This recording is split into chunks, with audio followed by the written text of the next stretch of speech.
Hello, I'm John Grom, and welcome to our 108th Right and Left Discussion Forum. We hold our panel discussions twice monthly to demonstrate the value of civil, productive, open-minded discussion. Today, our panel will discuss the Deferred Action for Childhood Arrivals, or DACA Act. The DACA policy was established by the Obama administration in 2012 and scheduled for termination in February of 2018 unless the U.S. Congress votes to keep it. Today's panel, beginning on my left, is Bryan Laubaugh, president of R&B Financial Services. On his left is Patty Haskins, retired math teacher and member of the Wadsworth City Council. On her left is Jerry Ritzman, co-founder of Ritzman Pharmacies. And Dr. Ronald Chamberlin is not with us today, and we'd like to wish he and his wife best of luck. She is ailing. Her hip is bothering her again. But good luck to Lois and Ron. Bryan, the DACA program of 2012/2014, because it was modified to include parents in 2014, gave a 2-year renewable work permit and deportation relief to immigrants who arrived as children with their undocumented parents. Records show that their quality of life improved with no detrimental impact on citizens. The question is today, should Congress vote to continue the program? I think the program is a Band-Aid to a much larger immigration problem that I think Congress needs to work on and solve.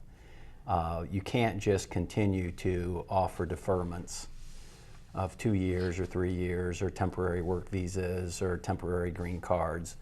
You really have to look at the issue and provide a long-term solution, and that needs to include a pathway for the people that are here, these young people that were brought here by their parents, so that they can gain citizenship.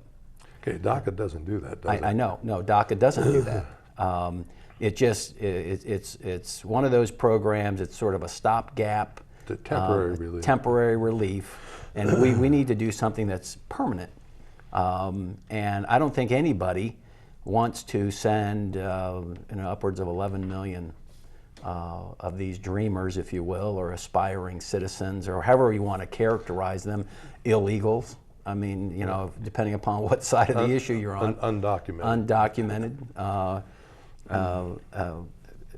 People that are here, a pathway so that they can gain citizenship and gain the rights of citizens and not have to worry about what political winds are blowing at a given time. So I'm for a longer term solution. Congress needs to act. They need to take into consideration these issues that have been with us for a lot longer than 2012. I mean, Reagan, Bush, almost every president had some sort of policy or procedure on the table. And Bill Clinton did the same thing. So it's a bipartisan issue that needs to be solved, and we need to provide a permanent solution for these people that are here, that have been serving in our military, they've been going to college, they're good citizens. I mean, I even went to the I took the immigration test, the civics test. Have you ever taken that before? No. It's tough. Yeah, I would think that most of our kids in high school probably couldn't pass that test. Yeah. And they need to have, and I'm not saying amnesty, I'm not saying that it involves anything short of what a person would have to go through now to gain citizenship. But we have to take into consideration that they've been here for most of their lives. They speak English, they've been participating in their communities, and unless they have some sort of a felony or unless they're in prison or something like that, they need to have a legitimate pathway to gain citizenship. And let's get rid of these temporary Band-Aids that are out there. And quite frankly, I think Congress needs to act. They need to act right away. They need to put something together, bipartisan, and giving these February. Yeah. Do you think they will? No. I don't either. No. Patty, where do you come down on this issue? Well, I agree with a lot of what Bryan said, which is interesting because we're really opposite ends of the spectrum. The only problem I have right now with Trump's executive order that DACA would go out in 6 months is, like Bryan, I don't think they're going to get anything done by then, which leaves all of these DACAs or dreamers vulnerable to deportation. And they trusted the government. They came out of the shadows. They registered. I think there's 500 some serving in the military right now. They're going to college. They've got families. They've grown up here. They know nothing. I mean, if you were to send them back to Mexico or Guatemala or wherever they came from originally, many of them don't even speak Spanish. Yeah. They know nothing of the culture there. They know no one there. So it would be like taking one of us and plopping us down in Iran and saying, okay, go at it. I just don't think that is the way or the compassion that we should have, because these children, who are now actually adults, were not brought here by any fault of their own. I'm concerned that Trump just didn't leave it in place. I think I'm not sure what his motivation was, because his meaning behind it changed over time. Well, it was to make Congress do their job. Well, I don't think that was it originally. And if you listen to him, like on a 3-day period, he said 3 different things about it. Yeah. And I think when he heard the backlash, then he came back and said, well, now I want Congress to do their job. But if they don't, you've put these people out there as pawns. And, with that, I definitely have a problem. I'll let Jerry go on. Okay. You have my permission to go ahead, Jerry. All right, thank you. Yeah, there's originally when President Obama gave his executive order for delayed action on childhood arrivals, or DACA, he was somewhat ambivalent whether he had the authority to do that, but went ahead and did that. Yeah. And there are differing opinions on whether it would pass the legal test if it ever reached higher courts and so forth. So there's different opinions about its legality, and I'm no legal scholar, so I can't really comment on that. Your question on whether you think Congress will extend DACA or do a more comprehensive immigration reform, they're going to kick the can down the road. They'll extend it as is, I think, because they don't have the will or don't want to put energy into that. I feel that President Trump did this to force the issue, to put it back where it belongs.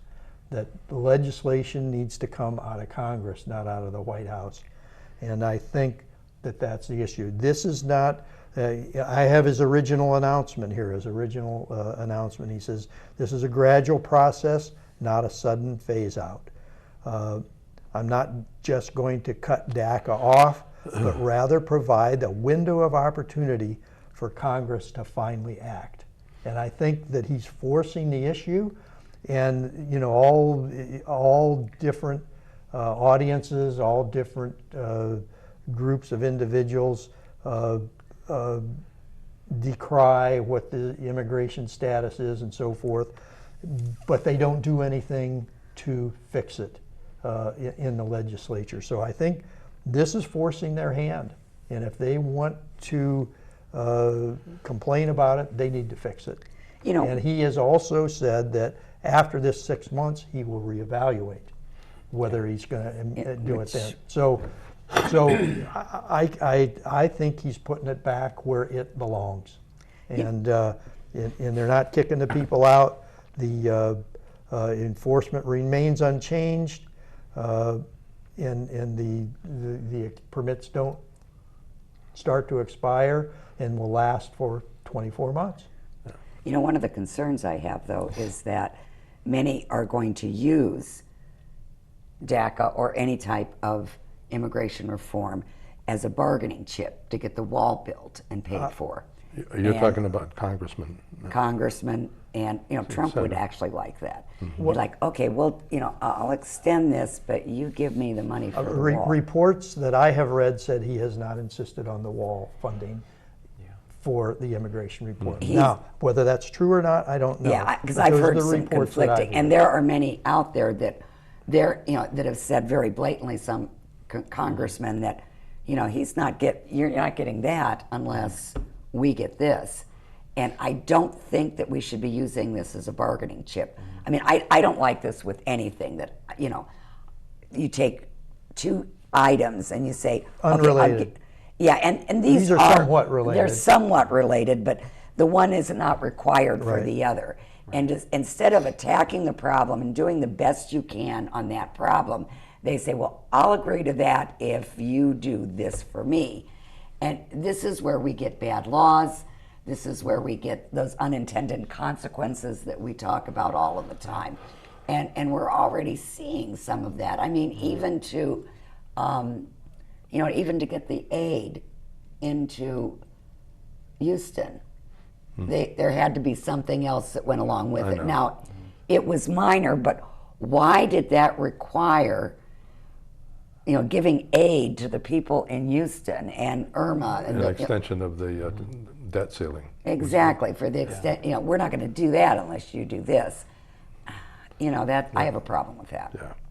One of the things that I can see Obama being frustrated with is the fact that there had been 3 different significant bills that the one house or the other would approve and the other wouldn't.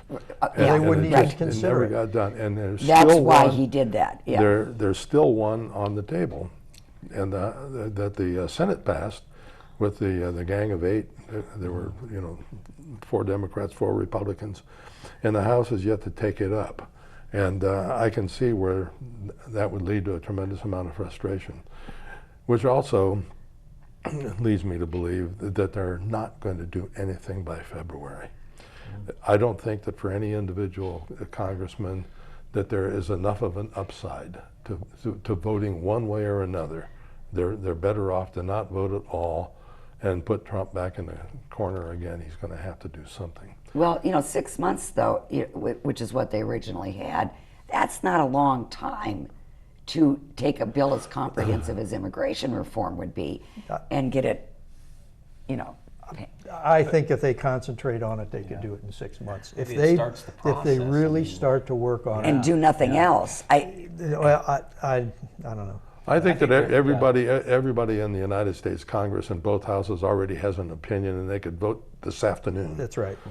But they're not going to do it. They have to continue weighing their chances of getting reelected. Yeah. Triangulation, really. I Locks just people simply up. do not want to see these people deported. Oh, I don't either. I don't. The fear, because now they've turned their name into the government. Now they've given all that information over there. They have exposed themselves to the world, trusting in the government that they can get this thing renewed every 2 years, and they were encouraged to do that. And now they feel like they have the rug pulled out from under them. And I defy anyone who does not wish to take action on this to confront those soldiers coming back from Afghanistan who are dreamers and say, then you're gonna you be were good deported. enough to defend the country, But you can't stay. you can't stay. Yeah. And so if it doesn't get it, if there's no legislation passed, whose responsibility is it? Who are we to say you kick these guys out? Yeah. Whose All of responsibility them. is it? Because Trump did not have to say, I'm going to cancel this. He could have waited for legal action, or it could have stayed the way it was. I agree that I think he did it thinking, well, this will get him to move. But Something occurred to me. There's something in law called tacit approval. Or as my son pointed out, in music, it means silence. Particularly in real estate, if somebody is continually using a piece of land over a long period of time and the owner doesn't object, that person who's been using it continuously receives either an easement or rights to the land by tacit approval. And here we have had, right now, there are a total of 11 million citizens. Now we're deporting them at the rate of about 400,000 a year. Is it 11 million dreamers? I No, thought it it's was like 11 800,000 It dreamers. is. It is. I'm talking about total. Okay, I an heard envelope. that figure, yeah. But the fact is that we have essentially not done anything about it. We deport 400,000, 420,000 come in at the same time. And that I think that you can, particularly if you are not a dreamer, but a DACA. A dreamer's a little bit different. They have a path, the Dreamer Acts have all provided a path to citizenship. But the DACA does not. But the fact is, we have the President of the United States, Obama. Whether you like him or not, whether you agree with him or not, he was the President of the United States, and there is a pretty good argument that he did act legally in extending the right to a temporary job permit and deportation delay. He had the right to do that. And here are all of these dreamers out there, 400,000 of them are not dreamers, but DACAs. And they've been permitted to stay. They've been permitted to work. And with nobody trying to kick them out. This is where the tacit approval comes in. Yeah. Well, the way I understood it was he provided prosecutorial discretion that the laws are there. You just don't have to follow the laws. You don't worry about the laws. We're going to do this, this, and this. But see, that's the problem with executive orders and stuff. The next guy that comes in can unwind it, just as quickly as it was put into place. So. But that's the only thing he had at the time he could do. Well, yeah, exactly. But the point that I think, maybe President Trump is crazy like a fox. Maybe he's like saying, we've got to get this solved. Let's get it solved. Whether you're a dreamer or DACA or you've been here for 35 years and this is all you've known, there has to be a pathway. And the problem that a lot of people don't understand is that these people can't get legal. They can't, because to do that, they have to leave the country and then come back. And because they've been here so long, they'd have to leave the country and stay out of the country for a long time, somewhere upwards of like 10 years or 15 years or something. It's crazy to get that green card. Now, so there has to be something done. There has to be a pathway. There has to be some sort of bipartisan, whether it's a Gang of Eight or whether it's a task force that sits down and says, listen, here are these people. I'm all for, if you've been in the military for 6 years, you come out, you take the test, you're a citizen. Yeah. If you can speak English, and you can pass the test, can. And you probably can, And you've certainly learned to follow orders. And you've served the country. That should qualify you to be a citizen. If you've lived here and your record's been clean and all, there has to be. And this notion that somehow we're going to take kids that were 2 years old when they got here and they're 28 years old now, we're going to send them back to Venezuela or send them back to Ecuador or Mexico. It's not. I mean, it's just not right. I plead ignorance on this. I thought Dreamers and DACA were the same thing. What is the difference? One gets a path. First of all, there are no dreamers. There have been 3 different bills. None of them have passed that have been called the Dreamer Act. Mm-hmm. But the Dreamer Act included a pathway to citizenship. All DACA does is to give them a temporary work permit and temporarily avoid deportation. Okay, right. But I thought that the people that were affected by DACA were referred to as dreamers. They are, but it's wrong to do that because they're not. The dreamers are dreaming about citizenship, and there's a pathway to it. Okay. I think most people use terms interchangeably. Yeah, I know they do. Yeah, and the legal terms, I mean, it'll make your head spin because there's so many different little categories of people. So, I think as we approach a legislative solution, that our citizens and our legislators need to realize in a democracy, you're not going to get everything that you want in a bill that comes out for the president to sign. And No. so, you know, people have to be somewhat flexible and realize, let's get the best that we can do. And it's up for these senators and representatives to act. And if we're dissatisfied with their inaction, then we need to show that to them directly, and then eventually at the polls. That train has already left the station. Yeah, but- American voters vote on hate anymore. Yeah, and No, we're not using rational thought. and I wonder of a lot of the individuals who comment on what President Trump has done with DACA have read the original source document. And I don't wonder it just for that, but I wonder it for many things that people get so fired up about. Have they ever read the original source document? I think it's 50 Sure pages he long. has. Probably not. Yeah. I doubt it. Nobody reads anymore. So. One of the things that we have to keep in mind too, there was in '86 during the Reagan administration, something called the Immigration and Control Act, or IRCA, IRCA, and it provided a path to citizenship. People have been, Reagan opponents have been delighted to call it amnesty, which it really wasn't.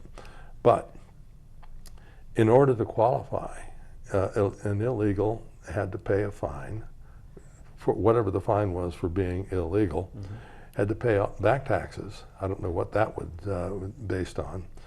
They had to admit guilt or confess to, and I don't know if coming to the country illegally is a felony or a misdemeanor. If they admitted guilt and became a felon, they've lost all sorts That's of all rights. kinds of things you lose. Yeah, I was thinking that. And that they have to prove that they're innocent of crime, all crimes, including the one they just confessed to. That one always troubled me. Have a minimal knowledge of U.S. history and government and the English language.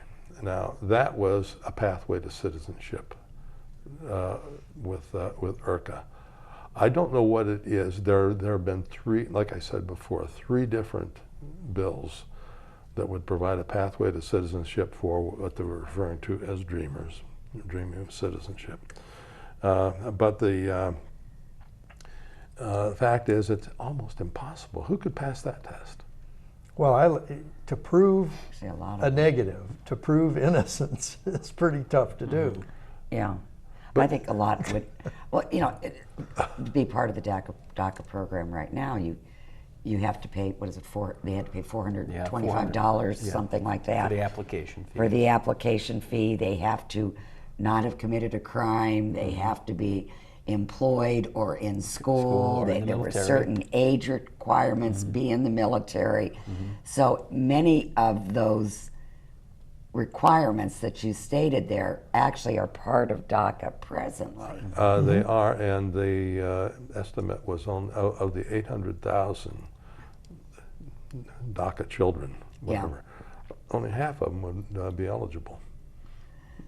I haven't seen that. I've seen that many have not applied because they were wary about it. You know, the interesting reforms too now with immigration, all I've heard talk about is cutting down the quotas basically and the numbers, which has been done many times over the years, affecting different Yeah, you know, the issue that's on the table, I think is solvable.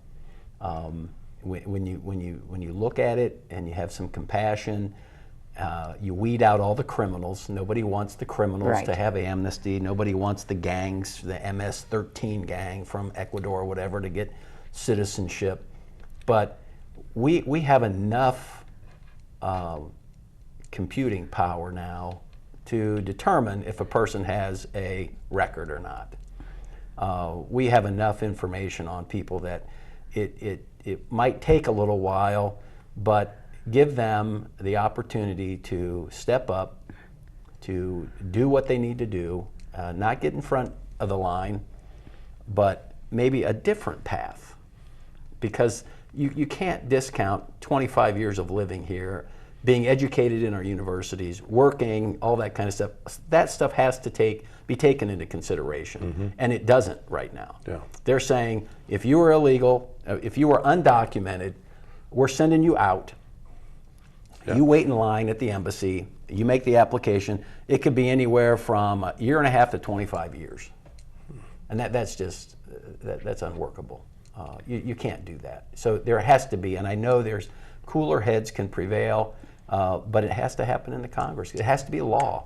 It can't just be an executive order. Here's another question. When you see so many people, including athletes, just disrespecting the flag because it represents a country that oppresses everybody, and that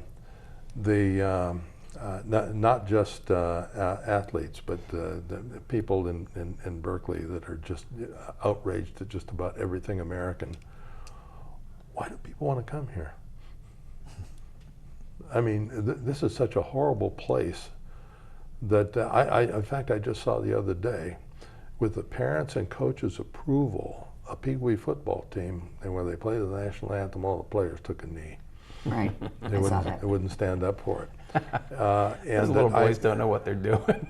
Well, have no idea. They have no idea what they're doing. But their parents do. Yeah. I know, it's sad. This is the United States, and they have that right. Yeah, That's they do. when, so we have to defend that. But you don't have the And right people to have a deprive right, it from and it. people have a right not to support those people. Exactly. You know, I mean, you don't have to go and pay I don't know how much it is for a ticket to an NFL football game. It's got to be $75, $80, I'm sure. I haven't been to one in a while, but you don't have to. You don't have to watch the NFL on TV. You don't have to support those people. You have every right to take a knee if you want. I just don't have to support it, and that's what grinds people up. Is that we're so oppressed. That's a whole other topic, maybe for another day. But well, the fact is that this is a country that some people think is unspeakably cruel, and but others are coming in by the hundreds of thousands. I think that they're coming because it is better than where they came from. Yes, absolutely. That does not mean that we are perfect and that change cannot be made. With that, we will end this program. Thank you very much, folks. I entered